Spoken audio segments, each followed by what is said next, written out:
আমাদের খুলনা বিশেষায়িত হাসপাতালের ভিতরে এক্স-রে রুমে ভাই আপনার নাম কি? মোহাম্মদ মারুফ বিল্লাহ। আপনার বাসা কোথায়? বাস্তোয়ারা কয় নম্বর রোড? তো আপনি কি দেখা কি জন্য আসছিলেন এখানে? বোনের এক্সরে করার জন্য আসছিলেন, পরে আপনার মানিব্যাগটা আনতেছে কিন্তু নিতে পারে নাই। আপনার নাম কি বলেন? আমাদের তাকান। হ্যাঁ, বাবু। বাড়ি কোথায়? বাড়ি টুটপাড়া। এখন আপনি কি ভবিষ্যতে আমাদের তাকান, যা যা বলবেন সত্যি বলবেন, তাহলে সত্যি বললে ছাড়বো, না হলে কিন্তু নিয়ে যাবো। ভবিষ্যতে কি আপনি আর কারোর মানিব্যাগে হাত দেবেন? হাত দেবেন কিনা? এরপরের থেকে কাজ কাম করে খাবেন।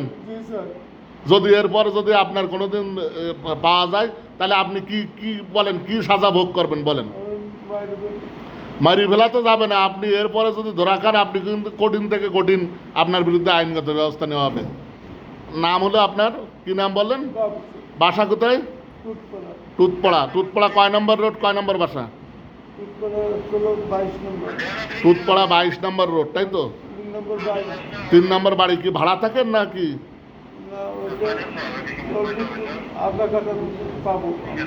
পাবেন আপনারা। এখানে কি স্থানীয় না গ্রামের বাড়ি আছে? ওই জায়গায় জন্ম। আপনার কয় ছেলে কয় মেয়ে?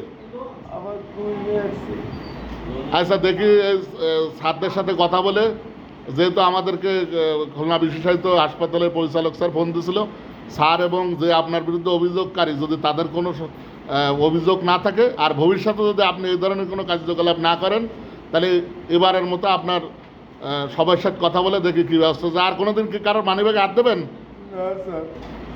যদি দেন তাহলে মনে থাকবে তো। এই পেশা খুব ঝুঁকিপূর্ণ পেশা, বুঝছেন? আর যেন এই ধরনের ভবিষ্যতে এই ধরনের কাজ করেন না।